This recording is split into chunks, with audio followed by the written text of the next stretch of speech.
بسم اللہ الرحمن الرحیم۔ اگر عالم غیب ہم پر منکشف ہو جائے، عن ابی ہریرہ قال ابو القاسم صلی اللہ علیہ وسلم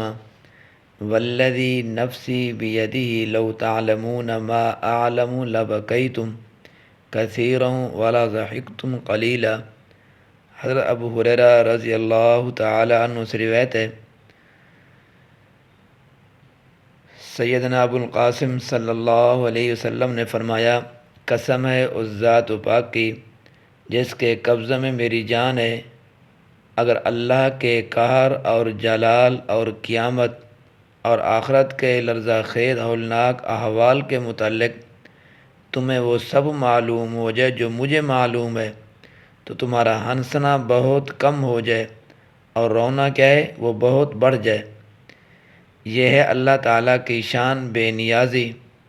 اور اس کے قہر اور جلال اور قیامت اور آخرت کے ہولناک لرزہ خیز احوال کے متعلق جو کچھ مجھے معلوم ہے، اور اللہ تعالیٰ نے جو کچھ مجھ پر منکشف کر دیا ہے، اگر تم کو بھی اس کا پورا علم ہو جائے اور تمہاری آنکھوں کو بھی وہ سب نظر آنے لگے جو میں دیکھتا ہوں، اور تمہارے کان بھی وہ سب کچھ سننے لگیں جو میں سنتا ہوں، تو تمہارا چین اور سکون ختم ہو جائے، تم بہت کم ہنسو اور بہت زیادہ رو۔ اسی طرح ابو ذر غفاری رضی اللہ تعالیٰ عنہ سے روایت ہے کہ رسول اللہ صلی اللہ علیہ وسلم نے ارشاد فرمایا، میں علم غیب کی وہ چیزیں دکھاتا ہوں جو تم نہیں دیکھتے، اور وہ آوازیں سنتا ہوں جو تم نہیں سنتے۔ آسمان چرچرا رہا ہے اور حق ہے کہ وہ چرچرائے، قسم ہے اس رب ذوالجلال کی جس کے قبضے میں میری جان ہے، آسمان میں 4 انگل کی جگہ بھی نہیں ہے جہاں کوئی نہ کوئی فرشتہ اللہ کے حضور میں اپنا ماتھا رکھے سجدے میں نہ پڑا ہوا ہو۔ اگر تم وہ باتیں جانتے جو میں جانتا ہوں تو تم بہت کم ہنستے اور بہت زیادہ روتے، اور بستروں پر بیویوں سے بھی لطف اندوز نہ ہو سکتے، اور اللہ سے فریاد اور گریہ زاری کرتے ہوئے بیابانوں اور جنگلوں کی طرف نکل جاتے۔ تو فرمایا خدا کے پیغمبر کا اصل کام اور مقام یہی ہے کہ اللہ تعالیٰ جو غیبی حقائق اس پر منکشف فرمائے اور جن احکام کی اس کی طرف وحی کی جائے وہ اللہ کے دوسرے بندوں کو پہنچائے، اور اس پر ایمان لانے والے اس کے امتیوں کا مقام اور کام یہ ہے کہ اس پیغمبر کے اعتماد اور اعتبار پر ان سب باتوں کو وہ حق جانے اور حق مانے اور انہی حقائق کو اپنی زندگی کی بنیاد بنائے۔ اللہ تعالیٰ نے عام انسانوں کو علم کے جو ذرائع یعنی عقل اور حواس وغیرہ عطا فرمائے ہیں، ان کی دسترس صرف اس عالم شہود تک محدود ہے، عالم غیب تک ان کی رسائی نہیں ہے۔ اس لیے غیبی حقائق کی دریافت اور ان کے بارے میں علم اور یقین حاصل کرنے کی راہ ہمارے لیے یہی ہے کہ اللہ کے پیغمبروں کے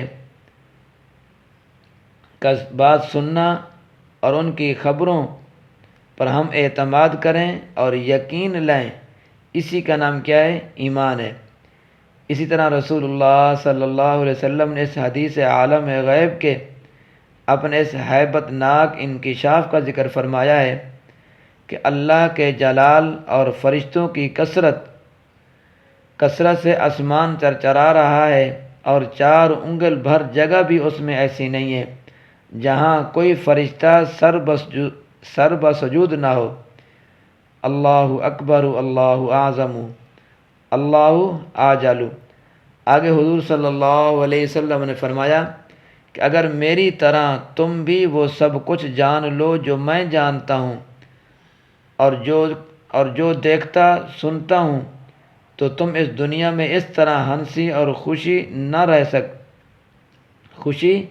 نہ رہ سکو۔ بستروں پر بیویوں سے لطف اندوزی کا بھی تم کو ہوش نہ رہے اور گھروں سے نکل کر جنگلوں میں اللہ کے سامنے فریاد اور گریہ زاری کرتے پھرو۔ حدیث کے راوی ہے ابو ذر غفاری رضی اللہ تعالیٰ عنہ پر اس حدیث کا اتنا اثر پڑا کہ بعض اوقات حضرت ابو ذر غفاری رضی اللہ تعالیٰ عنہ بیان کرنے کے ساتھ ان کے دل کی یہ آواز زبان سے نکل جاتی کہ کاش میں ایک درخت ہوتا جس کو جڑ سے کاٹ ڈالا جاتا اور پھر آخرت میں حساب کتاب کے لیے میری پیشی نہ ہوتی۔ آج ہم دیکھیں وہ بھی ایک انسان تھے، لیکن اللہ کا ڈر، اللہ کا خوف کتنی بڑی چیز ہے۔ ہمارے دلوں کے اندر اگر اللہ کا ڈر آ جائے، اللہ کا خوف آ جائے، ہم کبھی بھی اللہ کے حکم کی عدولی نہیں کریں گے، کیونکہ ہمارے دلوں کے اندر اللہ کا ڈر نہیں ہے، اللہ کا خوف نہیں ہے۔ ہم یہ تو کہتے بھی ہیں اور دیکھتے بھی ہیں کہ فلاں آدمی مر گیا ہے اور موت ہر آدمی کے اوپر آنی ہے، لیکن پھر بھی ہمارے دل کے اندر اللہ کا ڈر، اللہ کا خوف نہیں ہے۔ جس دن ہمارے دلوں کے اندر اللہ کا ڈر، اللہ کا خوف آ جائے گا، پھر انشاءاللہ کبھی بھی اللہ کے حکم کی عدولی نہیں ہوگی۔ اللہ تعالیٰ کو انسانوں سے چونکہ خلافت عرضی کا کام لینا ہے، اور وہ جب ہی ممکن ہے کہ انسان اس دنیا میں اطمینان اور سکون کے ساتھ رہ سکے، اس لیے وہ حقیقی اور وہ چیزیں عام انسانوں سے پردہ غیب میں رکھی گئی ہیں جن کے انکشاف کے بعد آدمی اس دنیا میں سکون سے نہیں رہ سکتا۔ مثلا قبر کا یا دوزخ کا عذاب اور اسی طرح قیامت کے لرزہ خیز مناظر اگر اس دنیا میں ہم جیسے انسانوں پر منکشف کر دیے جائیں، کھول دیے جائیں، اور ہم لوگ ان کو اپنی آنکھ سے دیکھ سکیں، تو پھر اس دنیا میں ہم کوئی کام نہیں کر سکتے، بلکہ زیادہ دنوں تک زندہ بھی نہیں رہ سکتے۔ لیکن رسول اللہ صلی اللہ علیہ وسلم سے اللہ تعالیٰ کو جو خاص کام لینا تھا، اس کے لیے ضروری تھا کہ آپ پر ان چیزوں کا انکشاف کر دیا جائے اور ایک درجہ پر ان حقائق کا مشاہدہ آپ کو کرا دیا جائے، تاکہ آپ کے اندر وہ عین الیقین اور حق الیقین پیدا ہو جائے جس کی آپ کے منصب عالی اور کار عظیم کے لیے ضرورت تھی۔ اس لیے اس قسم کے بہت سے